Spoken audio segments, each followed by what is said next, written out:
How's your Christmas?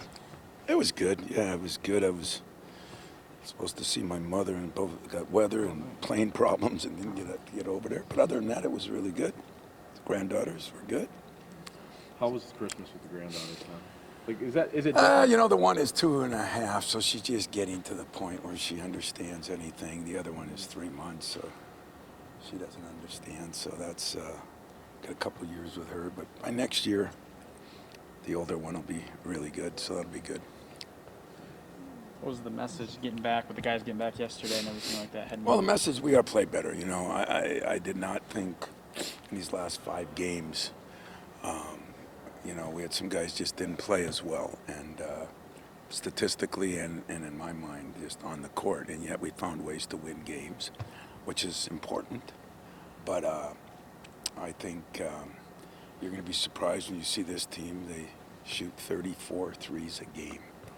I don't know of anybody who shoots, and they're shooting 40-some% from the three, which means they're not just shooting them, they're making them. When you make 14 threes a game, that creates problems for you. And I didn't think our three-point defense was very good against Oakland, and I didn't think it's been as good lately. I just didn't think we were as aggressive as we need to be. And some of that starts, with our experienced guys. So we have to do a better job. And that was the message. You put yourself in a position now where you have a chance to be 12-1.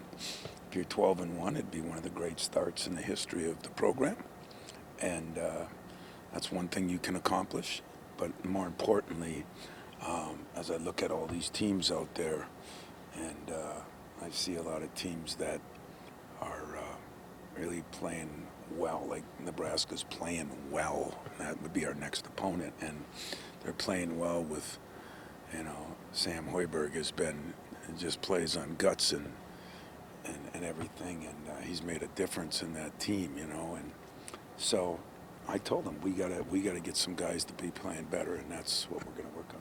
Do you get anxious to get everyone back after the holiday break? I do. On the court I do. I want to see how they came back. Yesterday was a very good practice. Today was pretty good itself, and then we'll go tonight, and then we'll only go once, getting soft tomorrow, and then play Monday. But I am looking forward to it. I mean, this is the time when people have to get better at what they weren't good at. If they're not shooting the ball from the three good, you got to get better during this time. If you're not shooting free throws good, you got to get better. If you're not guarding as well, the effort-related things, you got to get in the best shape of your life. And that's what these couple of days and then a couple of days after the game will be for. With Cam, one of the things that we were talking about with him is, he's working on that wrist, but then he also said that, he's working on his left hand too. I mean, when you have an injury like that, is there an opportunity to be had in the healing process? In the long run, it always helps because, Drew Neitzel became ambidextrous because he broke his right hand and he had to play with his left hand, But that's a long run. He did that when he was very young. Right now we need to get Cam back to where he was because he was one of our best defending post guys because he could guard smaller foremen, which they'll have a lot of. Plus he's a monster in the rebounds, and he hasn't been going in there as much. And part of it is, I think learning how to play with an injury, especially when you've never been injured. And part of it is getting back in shape because he had, a week and a half off. Jackson confidence too. Yeah, I think he's right. He's not as comfortable with it. Why would you be? And that makes you not go to the hole as much because you struggle to shoot free throws. But what I'm trying to tell him is what he can do helps us enormously, and I'd overcome those things that maybe he can't do as well. So I think he's ready to go. I think he's real comfortable now with where the hand is and how to play with a little bit of a splint on it, and I think he's excited to be back. I really do. Where's this team better than maybe you anticipated? I guess our two inside guys have been better, even though Coop has struggled a little bit lately is getting the ball in the basket again. But I think, his defense has been pretty damn good. And Jackson's offense and rebounding, both of them have rebounded the ball pretty well. So I'd say that has been a positive surprise.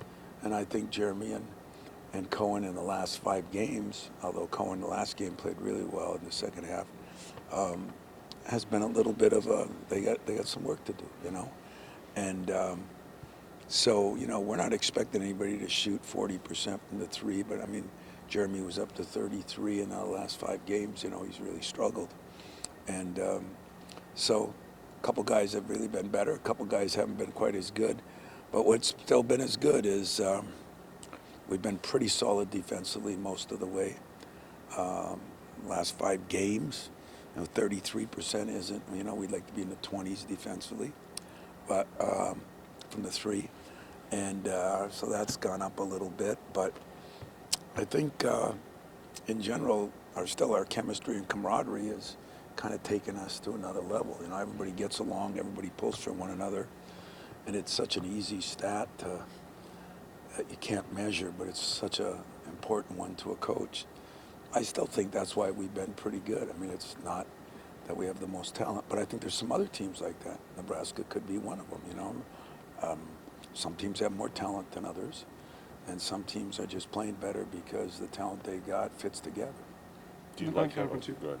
in the non-conference, you always like to mix styles and different kinds of. Are you happy with the diversity I'm of mad at KP right now. styles that you've seen so far? Do you feel prepared to move into Big Ten with what you've seen, I guess, in terms of just different kinds of teams, different kinds of players, that type of stuff? Yeah, I really am. I mean, I think this has been the ultimate schedule in that respect. I mean, how do you play a team that shoots 35 threes? Right. I mean, hell, there's teams warming up that don't shoot 35 threes. So this will be, a new one, and they're good. I mean, they'll be picked right up there to win the Ivy with Yale, and so I think, and their record. If you look at their record, they played 11 games, and they played 8 of them on the road. So that's a little misleading. Whether they can sustain the shooting or whether they improve a little bit defensively, I think it'll make the difference on how good they are. But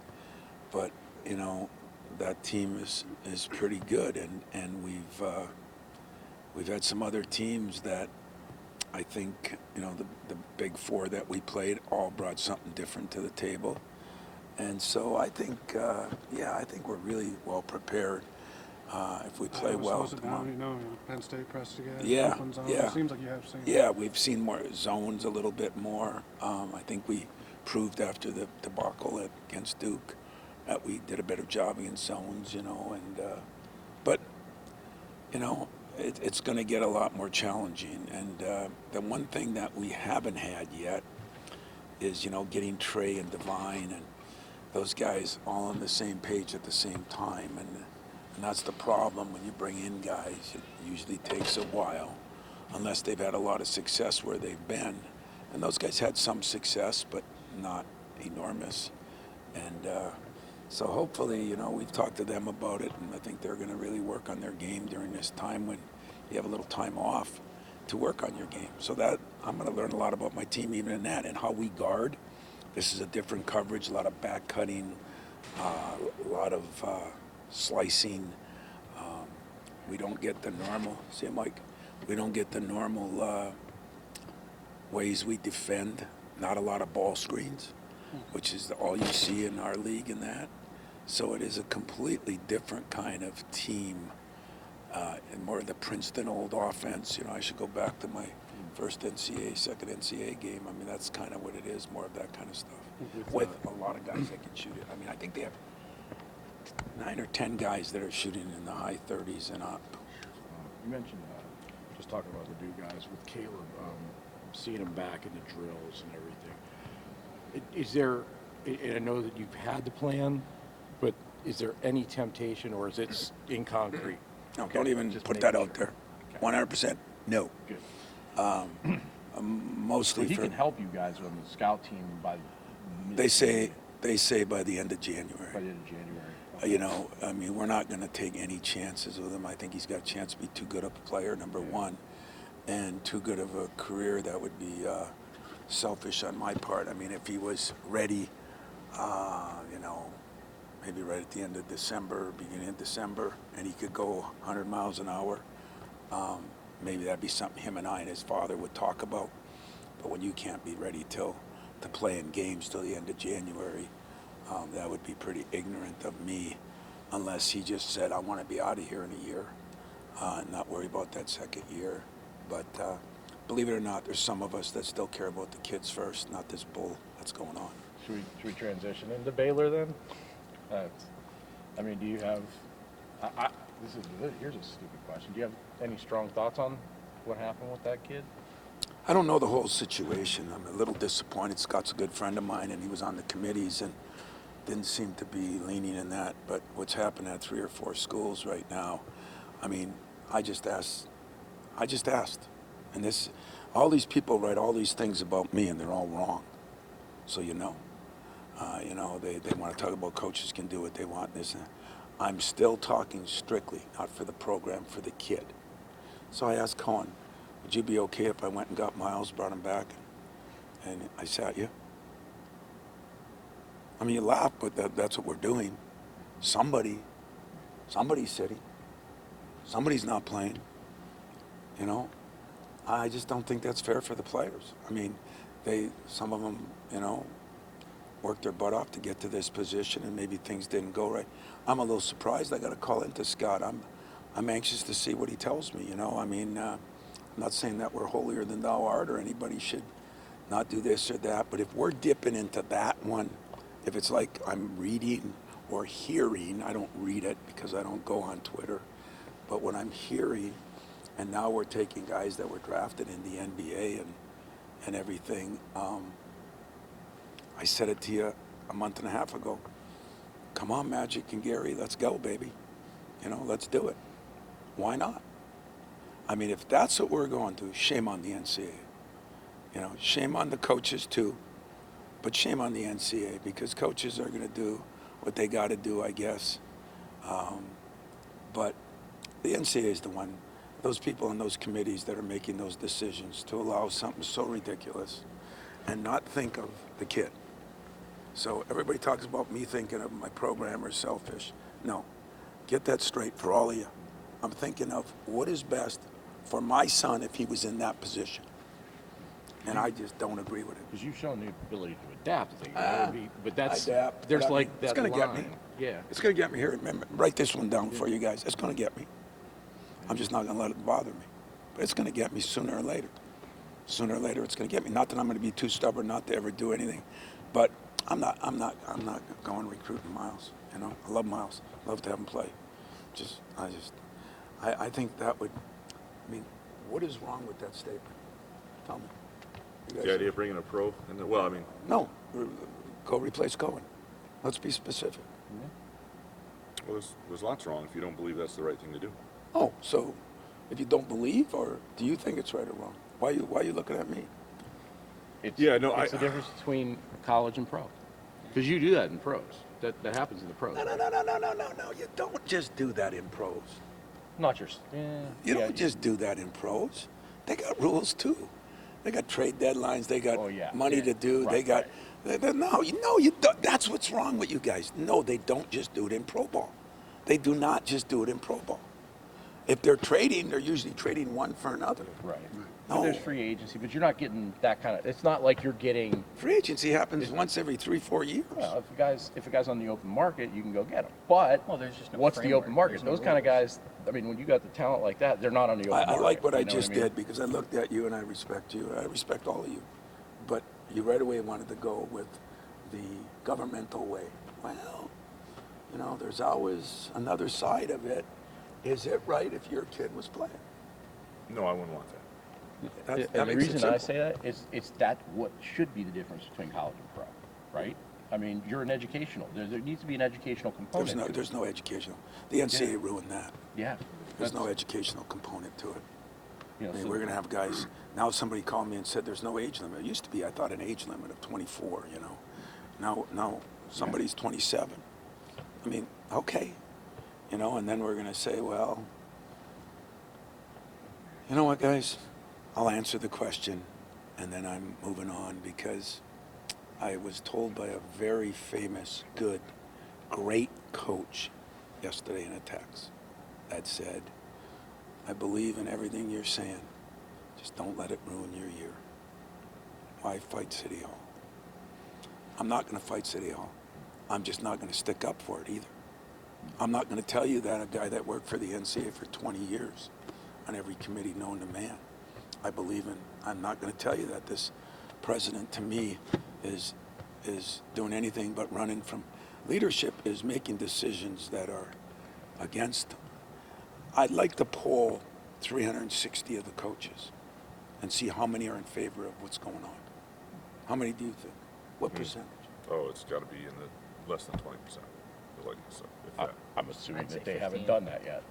Oh, no, they're not going to do that. I mean, I'm I'd asking say- you, what do you I'd think? say probably less than 10%. Single digits. I mean, you got to be yeah, desperate to be 20. doing it. I Single said digits. 5. I'll give it 10. That's 10%. That's 37 out of 370 people probably People got to disagree. police themselves in a little bit too. I am disappointed in that, but you know, if you're here, there's people in your league doing it, and then you lose your job because of it. I just don't care about mine. But Scott Drew's not his job's not. It's a little different. Yeah, I'm Drew's a friend. I'm going to ask him why, and I'm sure there's a reason. There's always a reason. And I get if you're a mid-major coach who's trying to climb and everybody's getting poached, and it's a different deal. But it's different if you're with Baylor. and That's you the percentage I established think it. is probably in favor. Oh, I don't. Because You think so? people- No, I don't. They hate it. Oh no, they hate it You worse. can't, because you can't build anything in there anymore. No. That's fair. No, So I mean, bring it in. See, So that's the what's funny desperation. though. Just think what you guys just said. You're both right, but you're wrong and you're right, and you think it was that way because they can go get somebody, but more people are getting their guys. So then it's just going to cycle back Yeah, to the top. yeah. That So makes it's sense. just, but, and we keep looking at some of these quarterbacks and some of these players that have success wherever they go to. God bless them. Who said they wouldn't have had success where they were? You know, sometimes in a year you mature. And who says that we have any count on the ones that didn't have success? If that ain't 5 times the ones that did, or if they're happy that they went somewhere for the money and now they're in Podunk U and really don't like it there, or what it does for them 5 years from now. You know, hey, listen, my bottom line, I'll close it like this. I would question anybody to question whether I want what's best for the kid. And there's no 18-year-olds can decide what's best for them, in my humble opinion, which will create a bunch of negative stuff out there. I sure as hell know I wasn't that good. I don't believe any of you in that I'm looking at were that good. I think that's why you have parents, coaches, teachers. That's why you have them, to help you get through those times when you don't have the experience to make the decisions. And, you know, we have, what we've done in the NCAA has been an absolute travesty to me. We just worried about getting sued, and we're not going to fight anybody. And I think leadership means you fight and you make decisions that are sometimes unpopular. We've made them popular for a certain segment of people, which seems like the young kids, but let's move on. I gave you enough that get me in trouble, but I'm not letting it bother me on a day-to-day basis because every time I think I've seen the worst, Christmas came. Top it. It topped it. Yeah. It just topped it. I mean, what happened just topped it. And I don't know. You know, I don't know why you guys. I get a kick out of all you guys. That's the only thing I get mad at you guys for. Why don't you guys do polls? Of coaches and stuff. Yeah. Coaches, fans. I get mad at Solari for asking the fucking question. I mean, we were good here. I don't know where this But is I'm going. not. I'm not mad at Solari. Yeah, I mean, yeah. Solari. That's what Solari does. But I mean, I'm not mad at Solari. It's Christmas. I'm just telling you. Why don't? What is the opinion of people? They overwhelmingly just don't like it. I don't have the hard data, but 80-90% don't like We it. Most talked of the about it emails back I when get. NIL was starting about So the why checkout aren't you factor. writing about those things? yeah. Why are you worried about Tom Izzo? You got bigger people than Tom Izzo. Yeah. You got fans that Yeah. poor kids are, you know, wanted to follow Chris Webber or Steve Smith or Mateen Cleaves, and now you're going to follow them to 4 different schools. You know, what about the fans? When When your do they com- start? They hate When your it. comments are shared, the fans are the ones that share them and say, right on. Well, that's the danger is that if you lose fan bases. Yeah, You know, you talked about the people don't checkout feel as factor connected. long ago. A generation from now, none of this exists the way it does now because No. you need Yeah. people to feel as connected as they And, become and, alums. and if that's the way it is, and I have to make those adjustments, then let's make them. Let's go pro. Right. Yeah, but, I If don't- that's the way it is, but let's not be half, you know what? Because there's no such thing as being half that. And that's what I said. That's why I was saying the educational component or your pro, one or the other, right? Like and not that there shouldn't be a little bit of both in anything. Like for example, minor league baseball. You got 16-year-old Dominican kids coming over, and they're learning English. They're learning through the process, right? I mean, it's a learning process along with the playing baseball every day and not having to. They'll take English classes. They'll do all these things, right? But when you get to the upper minor leagues, that's not there. You know, so No. Sink or It's swim. like you say, the problem is if I don't put an end to it, which I don't even want to because I wish people would really sit down and look at what's going on.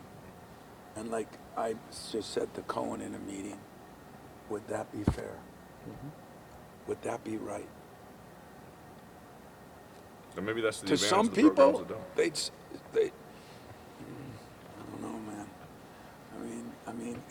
I mean, you know, we have good things that happen, but don't tell me last year after we lost to them, people weren't mad at me for not going in the portal. Sure. Or, you know, I don't read it, but I ain't stupid. Can I ask you a question Good about your own question. team? Yeah. So I think over 9 games now, you guys are shooting 40% collectively for 3 since that start. Do you sort of trust that's who you are now? I mean, Jackson is putting up, in terms of like stretch bigs, up there with some of the better starts you've ever had, and you know, I think Teng's numbers are Starting to pretty get good. better, Yeah, like- and what's the names are better, but you also got to look at number of attempts in that. You know, do I trust that as that being? I don't yet. I mean, Jeremy's got to shoot better. He doesn't have to shoot 40%, but he's got to shoot better. Cohen's got to shoot a little better, and we got to get more consistency out of those guards. You know, to consider ourselves a three-point shooting team, what I do like is I think we have improved. I think we've improved our zone stuff. You know, you look at what did we do back. What disappoints me, I think we've regressed in running. I don't think we're running the ball as good. I think we've regressed in our three-point defense. And that can't happen. Thank God our rebounding still stayed up. But I'm not ready to canonize yes yet as a three-point. I'll canonize this team if you can make 14 threes a game, not one time, a game. I'd say that I'd feel pretty good. Although 35 is a lot of them, but they're making 42% of them. So that's really good. And our defense, so this will be a good test for us because our three-point percentage defense, which I'm not happy with, is going to get tested to the nth degree. It's also going to get tested that our bigs are going to have to guard smaller guys. And that'll be a good thing, you know. I think it's a game that Cam really has to play well in because I think he's good enough to cover guards, and that's what he's going to have to do. So we'll see. But not yet. But I am excited that we're making some progress. I'm sure you brought it up before, but it's the first time I'm hearing it. Jackson mentioned being a pros pro and sort of doing the rest and recovery and all the little details that be go from good to great. I guess elevate that way. Where did you, as a coach, pick that up? Is that just overtime Yeah, experience? you or know was what? That... Over all the guys that left here, you know, and even from Magic when he comes back, but everybody talks about a pro's pro means you do things right in all the things you do. Take care of yourself, you know, behave yourself, work extra for yourself, act like a real pro, you know. And I first heard it with Kobe Bryant, that he's a pro's pro because his workouts were legendary at 5:30 in the morning. He took care of himself, you know, he did the right things. You know, LeBron's, I think, been a pretty good pro's pro. I mean, we never know everything behind the scenes, but everything I see as far as taking care of themselves and rehab and doing all the things the best you can do, you know, I think we talk to our guys, they're not pros, so maybe we should be saying, maybe be a college, you know. But I What think we just talked about. I mean, Yeah. Maybe they are pros, not Yeah, who we maybe. just. But